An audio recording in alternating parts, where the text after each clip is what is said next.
Hey guys. Hi. We're going to do 2 chapters today.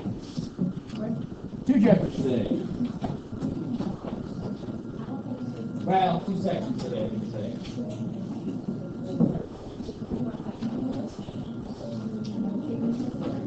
This chapter right here is what you guys read for Thursday night. You've actually already taken a quiz on it. The next section we're going to do is what you have in homework tonight.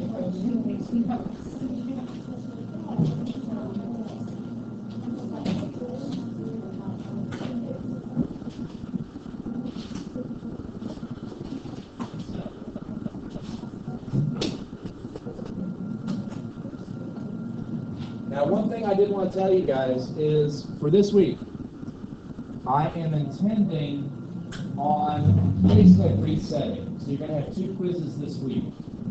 And then next week you'll have 1 quiz on testing. The reason being is I didn't really intend on you guys to be tested on chapter 2. Or rather, I did, but it was going to be part of chapter 1. So things just kind of get thrown in a monkey wrench. So I'm just instead going to put you on test in chapter 3 and 4. So we'll get cracking on this. So we're kind of like resetting the week. Does that make sense?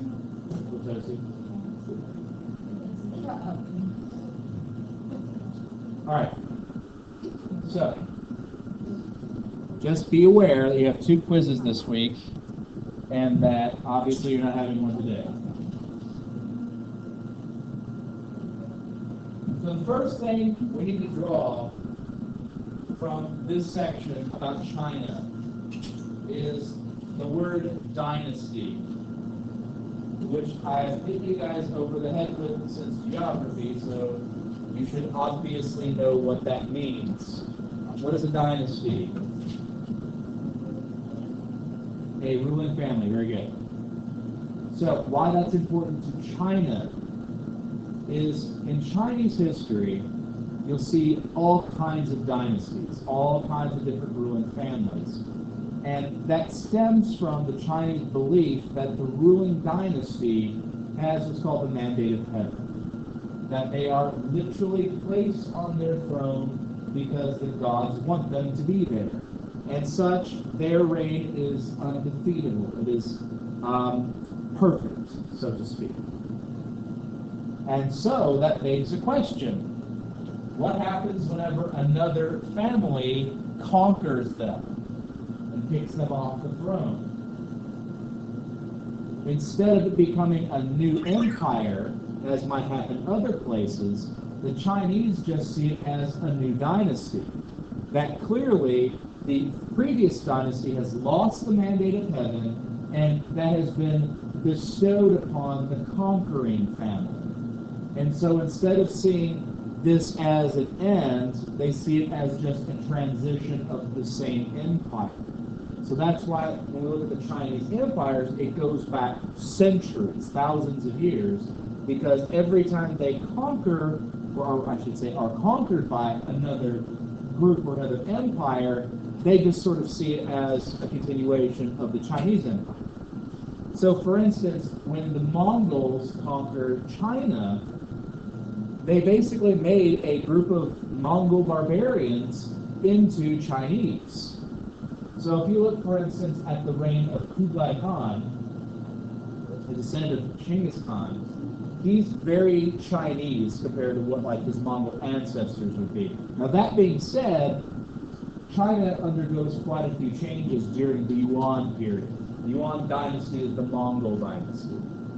So again, even though they're conquered by outsiders, they still see it as just another Chinese empire. But there's going to be a lot of cultural changes, some innovations that the Mongols come up with. Some are going to be pretty interesting. For instance, the Yam system, which was basically like the Pony Express, which doesn't seem like that big of a deal, but they could get letters back and forth across a gigantic empire in record time. So it allowed for mass communication unparalleled at that point. So there's going to be some good and some bad, but ultimately there's going to be a lot of angst by the Chinese and really desire to get rid of the Mongol traditions. So whenever Hongwu just kicks the Yuan dynasty out and establishes a new dynasty called the Ming, which is brilliant, in 1368, he's going to have it go swinging back into the sort of super Chinese cultural elements. So let's get rid of the Mongol traditions, let's bring back the Chinese ones. A lot of these are going to be based on Confucianism. Now, do you know what Confucius, who that was? He was a philosopher, okay? And a lot of the ideals that he comes up with, that he creates, are going to be taken into creating a system of both culture and bureaucracy that is sort of the traditional Chinese system. You know, there's certain elements to that are still present in this day. One of the ideas behind this is a rigorous testing system. The idea is, for you to gain a position in society, you need to pass a test. And so the idea you're trying to get at is you're trying to weed out the people who aren't as good at doing that job. So in essence, you try to get the best at the top. Does that make sense? Now, what's the problem with just having a bunch of tests? What's the problem with me just having you guys, like, just teaching you to take a test? Isn't that what I do? I teach you to take a test, you pass the test until you take the next test. That's more or less kind of ostensibly what we do, yes? What's the problem with that? What are you actually learning? How to take a test. Yes? Are you learning all the other stuff? Hopefully along the way. I suppose it depends on how much emphasis we place on the test versus doing stuff. But pretty much every education system on earth falls victim to this. We're teaching you to take a test, you're good at taking a test. That's it. Yes? So, adding to this problem, who succeeds? The better trained? The better person? Who succeeds? The person who has the best tutors, right? The person who gets the most help, who gets the best teaching for the test. Who is it that gets all those things? Those with the most money. Yeah.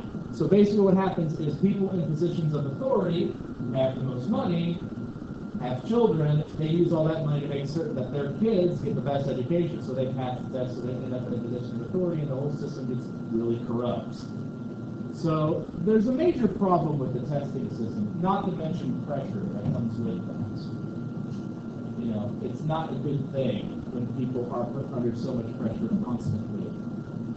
Japan, for instance, which has a rigorous testing system for a lot of its highest positions, has the highest teen suicide rate of any country on earth. So, lots of problems with that, yeah? Now, there's more to it than the testing system. There's also, for instance, cultural elements. Confucius, for instance, was a big fan of filial piety. In essence, respect for one's elders. Yeah? I was just a question about the quiz tomorrow. If we do have one, will it be over this section? No. Yeah, we've already had this section split. That was last Friday. What section would be? That would be the next section, which is on Japan, which we'll be covering today. Don't worry. I got you back. So anyways, familial piety is another one. And ultimately, the idea is just trying to set up this really ideal society, and it has its strengths and weaknesses, as any other system does. Now, the next emperor you have to know is Yonglun. He does two things. First, he moves the capital to Beijing, which is the current capital. And secondly, he encourages the voyages of Zheng He. Now, Zheng He was a Chinese Muslim, which seems like a weird thing to say, but understand this, the Mongols are Muslim. So they brought that in, and a lot of Western China was Muslim. So he is going to set on all these voyages, I believe it's 7 in total, in order to explore and basically go out to see what the world has to offer. And we're talking an exploration of monumental size. If you look in your textbooks, you'll see this image of Columbus's ship next to one of Zheng He's. And Zheng He's junk dwarfs the Santa Maria. Like absolutely larger by comparison. It's just monumentally big. And what's interesting about that is that these ships were basically floating cities. They had blacksmiths, they had herds of animals in them, all this crazy stuff, and so they were meant to be self-sufficient. And all they brought back was all this tribute and information from around the world, and essentially what happened is everything was pretty much inferior to what the Chinese could make. So from that point, I'm trying to basically have this sort of, well, we're superior to every other culture, maybe we shouldn't be interacting with them. The idea is if we interact with inferior cultures, we're essentially going to dumb ourselves down. So we need to remain pure and isolated. That's an important concept, isolationism. It's going to affect both China and Japan. Well, this map shows the voyages as they go all around. Another thing to consider, though, is they didn't make it to Europe. So there's a big area of the world they didn't come in contact with. Now, that being said, you guys read a letter from the emperor to King George III. That's what we did on Friday. And how did the emperor, how did he write about the Europeans? Was he really flattering to them, or do you remember what he said? Yeah. Yeah, he was pretty dismissive of them. He's like, we don't need you. That's going to be a mistake. Because Europe ends up going through an industrial revolution, and basically their weapons systems go way out of control. They become much wealthier, and eventually, when England comes and calls back at China, they're basically going to conquer China.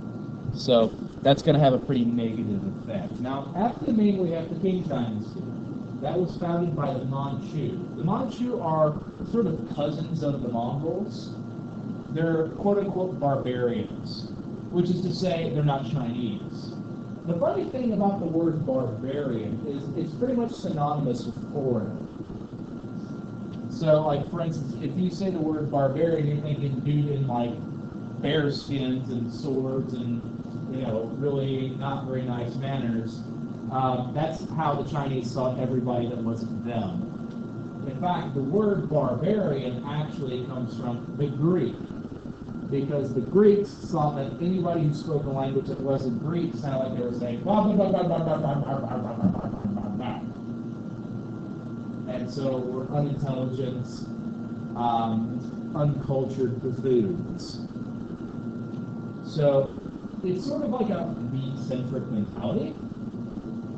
And ultimately, what's going to happen is when the Manchu take over, again, there's going to be this sort of new cultural elements coming in. The Manchu saw themselves as superior to the Chinese. That being said, they sort of become Chinese in the process.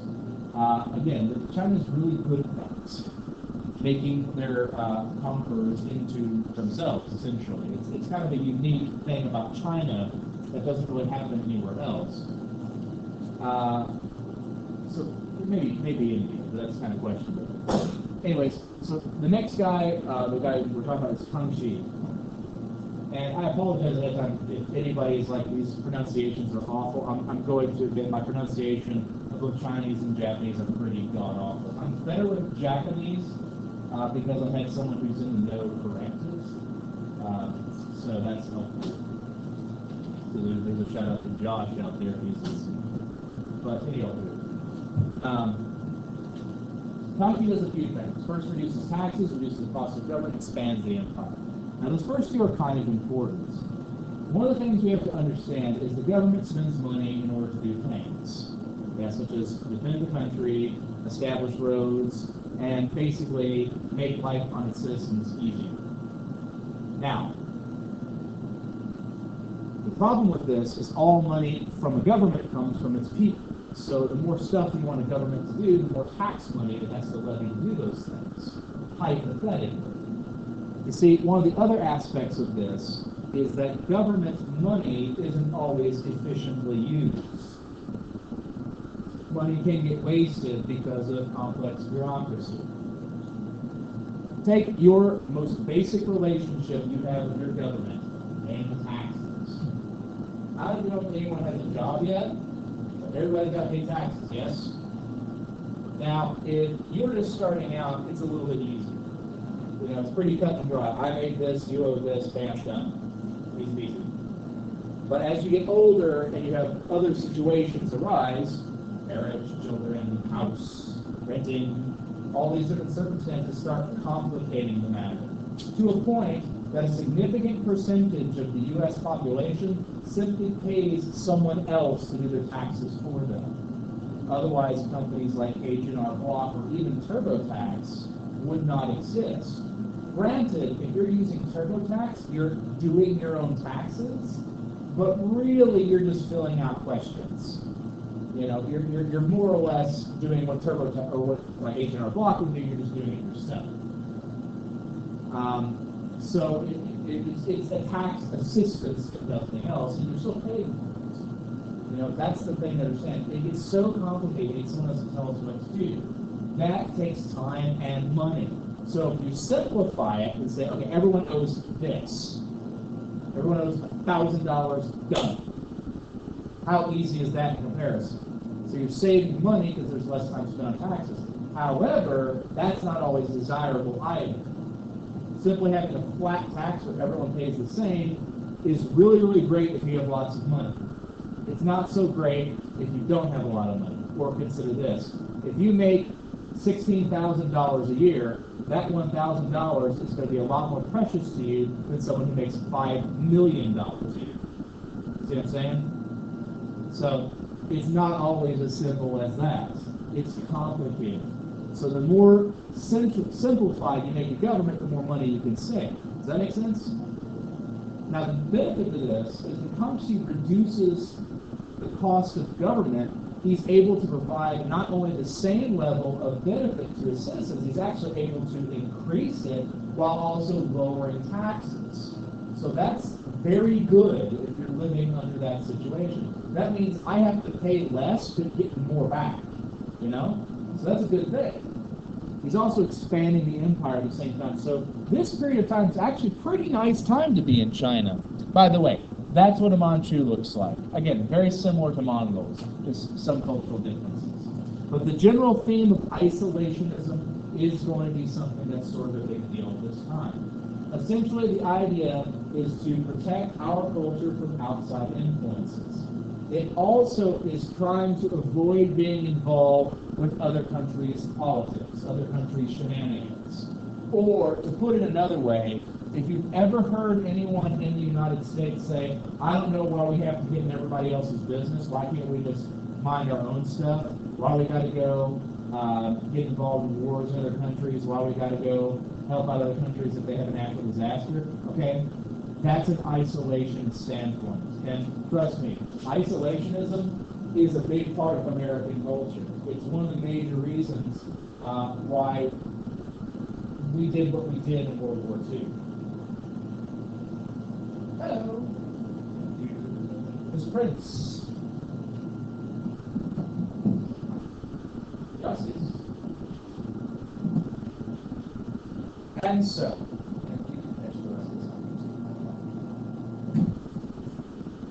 another thing is it's going to be used not only by the Ming and the Qing dynasties, but also, as we're going to talk, in Japan.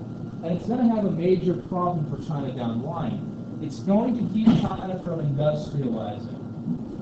Industry is the use of machines instead of human or animal work. Or consider this. Machines doing work faster and better than human beings can do. Consider this. Have you guys ever watched the TV show How It's Made? It's kind of interesting, isn't it? Yeah? If you've never watched it, it's basically stuff being made. But one of the things you realize is machines go way faster and have a layer of precision that humans cannot hope to match. Now, what this does is it saves time, and it also saves on materials. Because a machine, if it's cutting out, like, say, shapes in a piece of paper, you know, for instance, if I were to give you guys a pair of scissors and say, I want you to cut out circles out of this piece of paper, you're going to have a certain amount of space between those circles of wasted paper, yeah? A machine can get them so close you have very, very little waste, yeah? That's one of the benefits. So less wasted material, less time equals a cheaper product. Now, ostensibly, it can also mean a better quality product, because humans tend to make mistakes when they build stuff. That's like, there's that old joke of like, when you have to take a car apart, you have extra parts. Because you put everything back where they're supposed to go. You ever had that joke?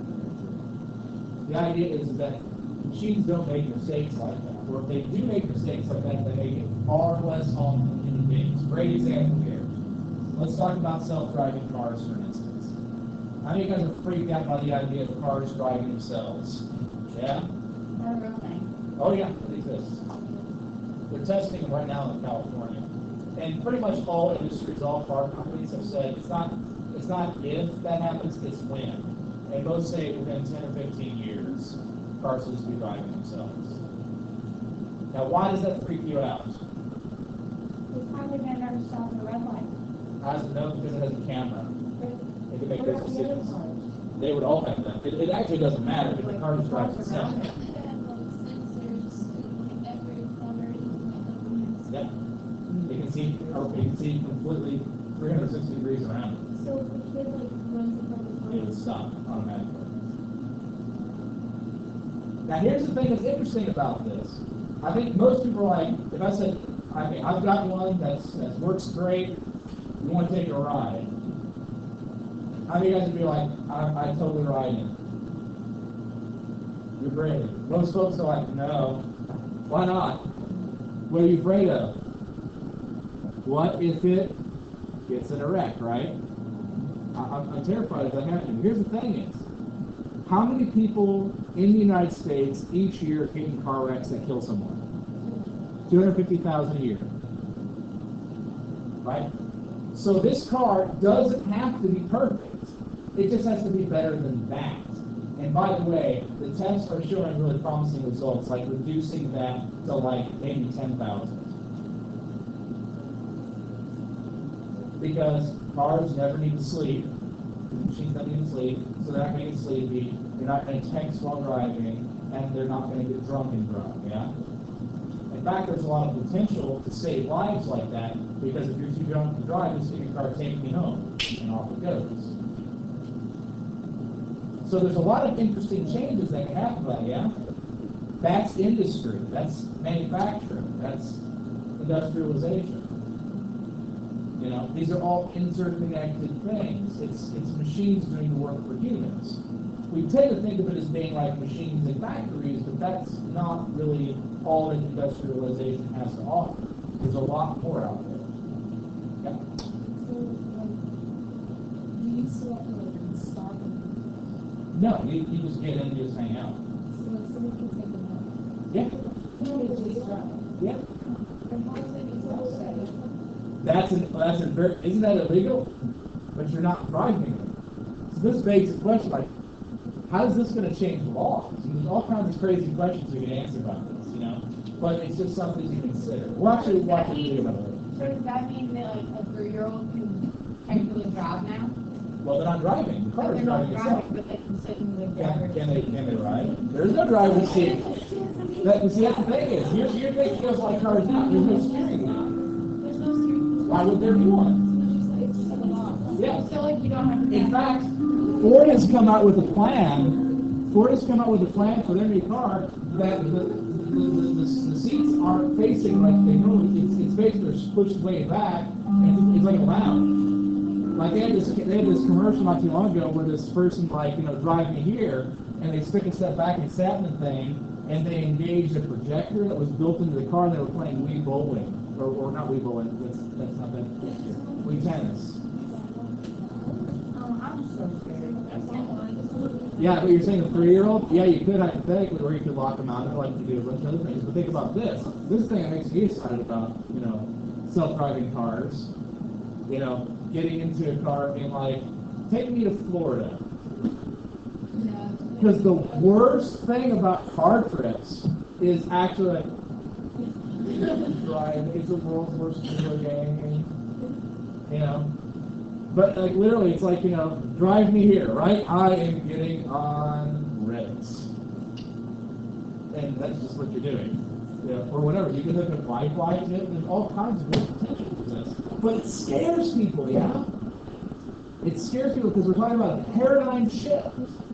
That's an important word when we're talking about technology. It's such a monumentally new idea. It goes into a whole new spectrum of stuff. Yes. No, because you're not driving. Like if your family's rich, you could have a car at like 6. Sure. That's ridiculous. Now here's the crazy thing is, it might be cheaper for people to share a car. For instance, consider that most families in America have 2.5 cars. Some have less than that, some have way more. Like I remember whenever I was in high school, I had a car, my brother had a car, but my parents had a car. It's like we have this crazy packet of nonsense to try to get out in the morning, right? But if you only need one, if you have different times, like different schedules to go to, get in the car, take me to school. Bam, the car takes you to school, comes back. Next person's waiting in line, all right, now take me to work. Things like that. And you can program your schedule so the car just shows up when you need it. What if there's like traffic and it'll be late? But that's another benefit of auto-driving cars, because again, people make mistakes. Think of that big traffic jam we had on I-65. That's less likely to happen. And if it does happen, the cars are on a network. They can actually hook up using Bluetooth and Wi-Fi in order to communicate with news networks, other traffic, so that it just takes you another route to your avoidance. They can actually hypothetically go faster than a human being. It's not going to make mistakes. You're going 150 miles per hour, it's no problem. How do you know how fast you are? Huh? How do you know how fast you are? Well, that's an interesting question. I don't know the answer to. I'm assuming because you can program it based upon the GPS. But sometimes True. Don't get me wrong, there's still bugs to be worked out, that's why we're not doing it right this second, it's all over the place. But the thing of it is, there's a lot of potential. Now, the importance behind this isn't just, I'm sure you guys are interested in the subject matter, by all means, go look up free stuff online. I don't have all day to talk about it, even though it's really interesting. But one of the things that's important to understand, I'm really trying to drive home here, is technology changes things on a dramatic level to which we have a hard time wrapping our heads around sometimes. It's going to make life easier for everybody. That's kind of the whole idea of technology. And if you don't jump on that bandwagon, as is what happens with China, the other places that do will leave you in the dust. I mean, another great example is, think about how much we take for granted the communication networks we have. Telephones that are computers that can communicate with each other at any given time, any place. The fact that you can look at information about anything at any time right now is just a tremendous advantage. Something that you guys don't really think about, but someone like, I'm just not old like this, I remember growing up with typewriters, and when you wrote a paper or something, you had to go to a library, use card catalogs, and all this nonsense to go find information that takes time. You guys don't have to waste doing that. You know what I'm saying? And the thing of it is, you guys will go through that too. I'm not saying that all this stuff is going to happen, but imagine a world where you don't need a phone because you have a chip implanted into your skull that does all the same information. You guys are squeamish about it, but somebody grows up with that, be like, yeah, it's no big deal. See what I'm saying? It's a paradigm shift. I'm not saying it's going to happen. I'm just throwing out a What I'm saying is you have a chip in your head because I mean you don't have to go to school because then you always have whatever you need to know right in your What head. if you didn't have to?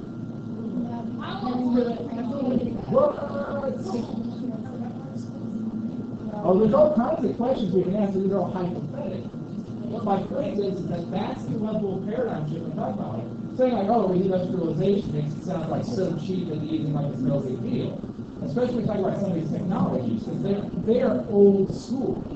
Like, for instance, having a windmill, right? That seems like, well, that's such a stupid tech. Like, how is that any different than just grinding stuff up with by hand? Because you're using wind to do it for you. You can do it a lot faster and a lot easier, means you can produce more product, greater profit, greater area of expertise. Or to use it in a numbers game. What percentage of the U.S. population were farmers 200 years ago? And the answer would be around 90%. Now, what percentage of the U.S. population are farmers today? Less than 2%. That means that less than 2% of the population is able to do more, not just the same, but way more than 90% of the population did 200 years ago. That's the effect of technology in the short term. So this is all like crazy stuff to think about, right? And I tend to go to the futurism where it just kind of gives you the idea of like how some of these people are thinking in terms of not being comfortable with new ideas. You know what I'm saying? And also maybe to give you a little bit of a sense of pity when it comes to talking to someone who grew up in another era. Because I find that sometimes people think that the aged, the older individuals in our society are hopelessly clueless when it comes to technology. And to some extent, maybe you're right. But being fair to them, they grew up with technology that you guys really never had to deal with. There's a reason why there's a whole YouTube series of videos kids react to, and you give them old technology and have them try to figure it out. Right?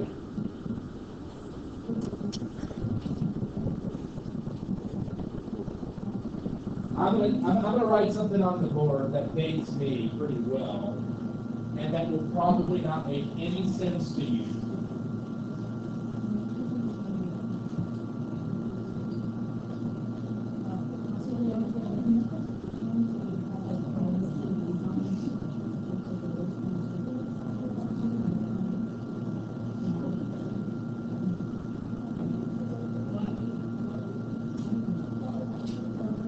Program combination number 1. Load program execute.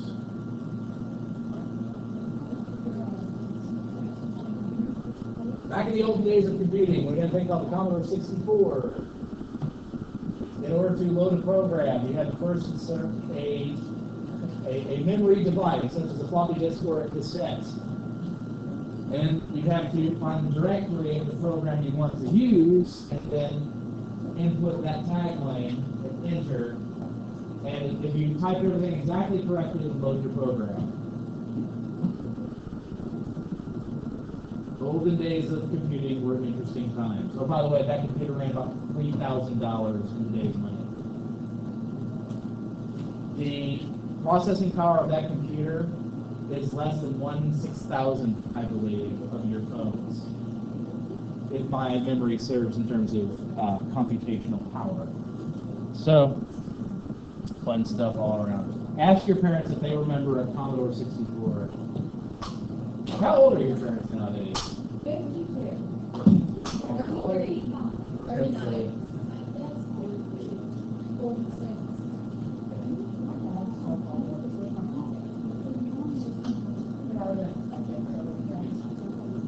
It makes me laugh because most of your guys' parents are close to my age, and it's just kind of like, Is it rude to ask your how old you are? I'm 42. Ah! Oh, my parents are. That's not true. I totally lied to you just now. You're not 42? Yeah, that's like almost 42. Yeah, you're younger, right? That's correct. Yes. I'll give you a hint.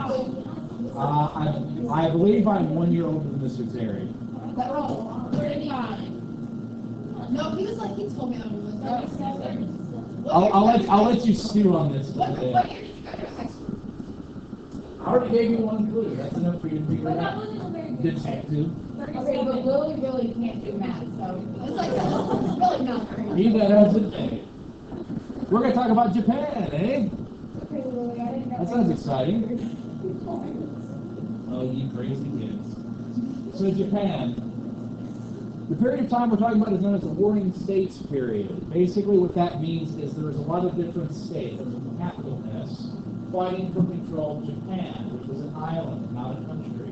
Japan as a country would not be a thing for years to come. And each of these territories was controlled by a warlord called a daimyo. These daimyo employed samurai as their elite shock troopers. Samurai were very similar to medieval knights in that they were given land in exchange for service that they could use to support themselves economically. Furthermore, they had a pretty ostensive code of honor, although I would argue the samurai took it way more seriously than knights did. And the thing that really kind of sets them apart is their armor.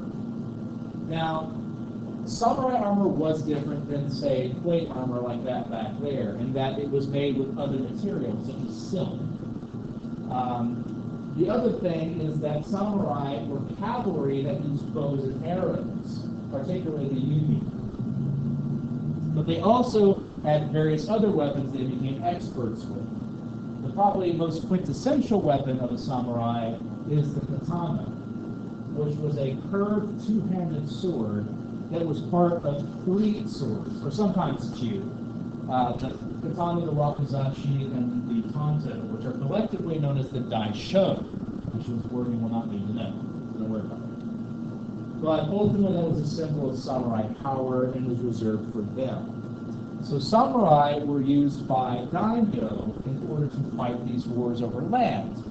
And many of them wanted to unify Japan under one nation. Now, ostensibly, all of Japan was ruled by an emperor, but he was really kind of weak at this point, and really more of a religious figurehead. That's going to be important here in a bit as well. And the first one we're going to talk about is Oda Nobunaga.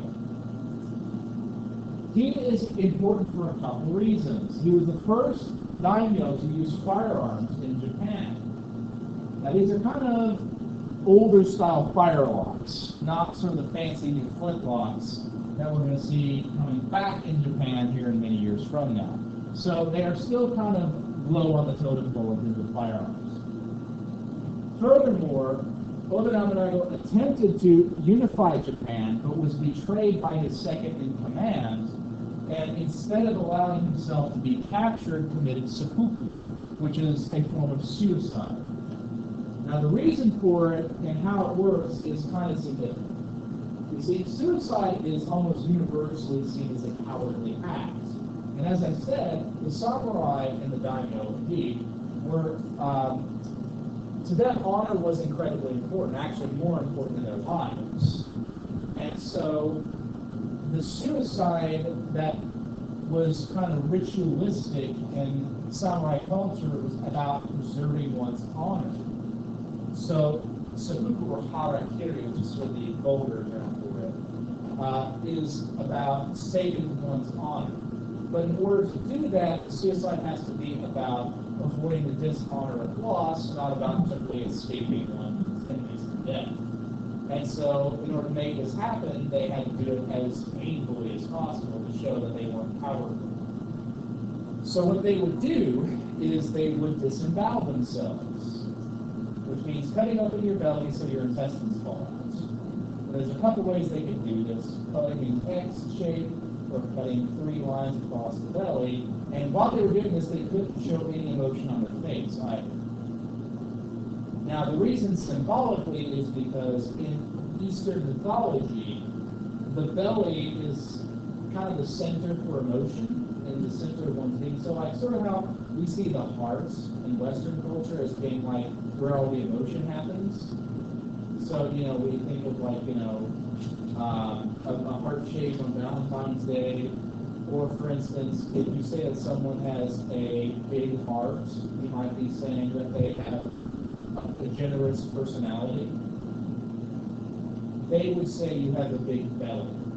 The belly is the center. Think about this. How many guys have seen a Buddha statue? And Buddha's got that giant belly? That's not because Buddha was fat. Buddha was not fat. Buddha was skinny dude, right?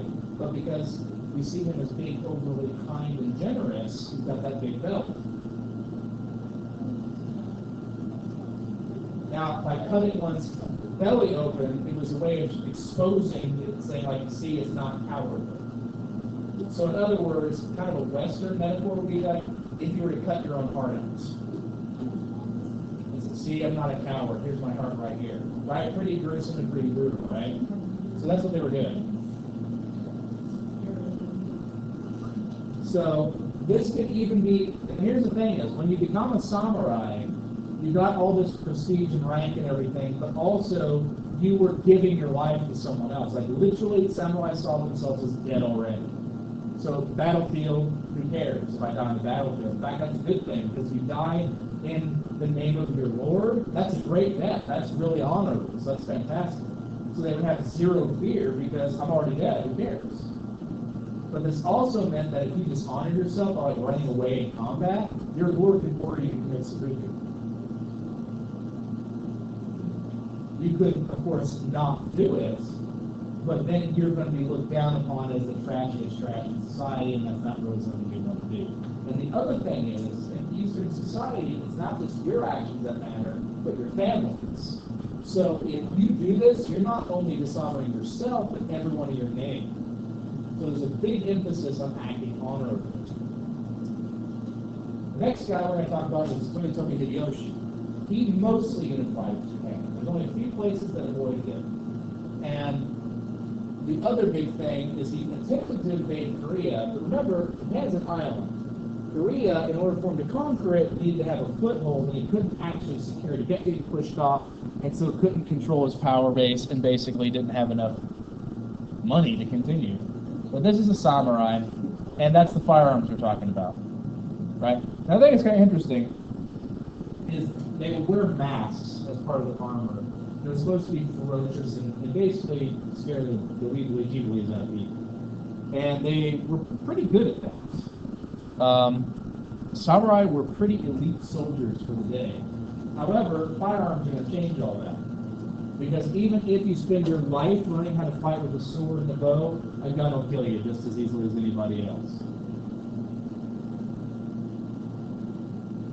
And this is the name I'm probably going to butcher, but Ieyasu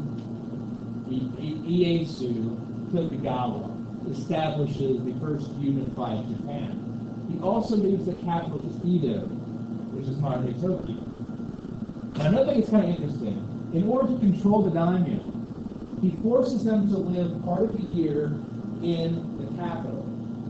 Now, you can't keep them there all year round because the purpose of the daimyo is to manage the land, to make certain that it's getting done, that crops are being sown, that justice is being done. You know, they had a lot of work to do, but they had to leave their families in the capital when they left. Now, the purpose of that is pretty obvious. These family members are hostages. If a daimyo leaves and goes and raises his clan in war against the shogun, they're going to put his entire family to the sword. So it's a way of trying to keep your daimyo under control, and it works. I suppose unless the daimyo really dislikes your family, then it's up to be you. But the other thing is the term shogun, as in the Tokugawa shogunate. The shogun was a military commander, means general. Now, why do you take that term instead of emperor has to do with the state religion, Shintoism. The emperor was the head of the Shinto faith, sort of like the Pope. And hypothetically, the shogun could have put him to the sword. But the problem is that that wouldn't actually make him the emperor. That was something regardless of temporal power. It's not necessarily tied to that. So he kept the emperor as sort of a religious figurehead and took a title that ostensibly is under the control of the emperor, but everyone knew the shogun's the ones calling the shots. Now, another thing is that Japanese society at the time was based on Confucianism. So the same sort of thing we talked about with China. However, a couple other things. Farmers are seen as the highest ranking person in society, and merchants as the lowest. That's because it had to do with like who created what. So ostensibly, farmers were even above the shogun himself. Now, power-wise, that's not how it works. But essentially, the idea was that being a farmer isn't a bad thing. It's not something you should be sad about, you should be joyous about. And so that's just something that's kind of interesting about their society, their culture, that's going to be a little tad different. Now, another thing that goes down under the Tokugawa shogunate is we're going to have a golden age of the arts. There's a few different art forms that became incredibly popular. One of them is Mu, which is a theater term, or a theater form, I mean to say, that celebrates Confucian parables, particularly also through the lens of Zen Buddhism. And it's an odd experience to watch a no play, even understanding everything that's going on, because it's best kind of summarized as sort of like watching a fable. You guys familiar with like Aesop's fables? You got animals, they do stuff, and there's a moral at the end of the story. You guys know what I'm talking about? Like the Three Little Pigs. What's the moral of that story? Build your house out of bricks? It's not wrong. But maybe not be lazy. Think about that. It's the pig who spends the most time and effort building his house that ends up alive at the end of it. Yeah. Depending on how brutal the telling of the story is. Because let's be honest, it's a pretty messed up story. You have three brothers, and all of them get eaten by a wolf. He tries to get in your house and you boil it alive. That's not the one. Right? It's changed a little bit whenever you're legal. I read one to my daughter that was like, and the wolf gave up and went home and basically refought his life. It's like, okay, that's what happened. But I digress. The other is Kabuki. Kabuki is sort of low theater. It's really entertaining. There's a lot of acrobatics, lots of music. They also tell sort of folklore stories. And they all wear masks, by the way. And actually, scratch that, not Kabuki. Some wear masks in Kabuki, others just paint their faces, and no, it's all masks. And what's interesting is that the face painting that they do is supposed to help the actor or actress later on. Actresses are actually banned in Kabuki nowadays because it was also associated with prostitution. But they would color their faces to represent characters, not them get into character. And the colors actually were associated with specific character traits. I think we talked about this last year in geography stuff. But ultimately, it's pretty entertaining art form, and it's still kind of popular today. No less so unless you are observing a religious ceremony or you're a tourist. But ultimately, it's about showing some of these ideals, and it's going to be some art forms that become pretty popular. Now, finishing up, and I'm going to go show you some pictures and I'll be back. We have a couple of changes due to the contact with Europeans. This is St. Francis Xavier, as in, St. X, as sometimes people mispronounce it, St. Francis Xavier. It's actually Xavier. Brother Kelly made that really, really aware to us. He traveled all throughout the East, as he saw Africa, India, China, and Japan, and brought with him Christianity. And we're also going to have some other changes because of Europeans being involved, but ultimately Europeans are seen as a threat for a couple of reasons. First, by introducing cannons and muskets, which, again, kind of nullifies the importance of the samurai. To the spreading of Christianity. Why that's seen as a threat, again, the purpose of the emperor and indeed the shogun is based upon Shintoism. You owe your loyalty to the emperor because God demands it. If you change to a different religion, then why do you have to listen to this person? So Christians were seen as a threat and indeed brutally persecuted. Essentially, if you were Christian in Japan at this time, you were forced to convert back to Shintoism or be put to the sword. After that, Japan's going to undergo a period of isolationism. They only allow the Portuguese and the Chinese to trade, and otherwise don't let them in. And this is rigidly enforced. If anyone tries to come in, they're killed on sight. Christianity is banned universally. But Japan also has sort of this awareness of the outside world and keeps abreast of news through their trade court. I believe it was a man, not name. I'll show you in a second once we switch slides.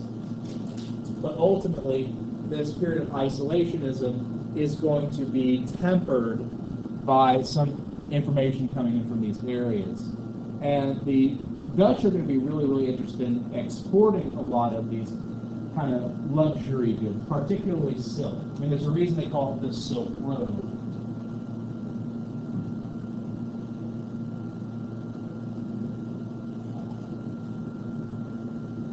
All right. Any questions on these? I want to try to rush there at the end so I didn't go into as much detail. I want to make certain you guys got all of that. I do have the last slide. It will be on YouTube. We've run out of time before we get to it. So if you don't get all the notes, then make sure to check out the YouTube video that I'll post 2 or 3 months once class is over. But otherwise, I'm trying to think if there's anything else that you guys need to know from this section. Not really. We're kind of drawing a blank. So, yeah, good times. So I'm going to go ahead and flash over to the other slide. I'll come back to this for those who need to finish up. But this is the last slide. It talks about what I was saying just a second ago about all the Chinese and Dutch allowed Christianity banned and no one can enter later. So that's pretty much that. Okay, well I'm going to go and stop the recording then and put back this so you guys can finish up. So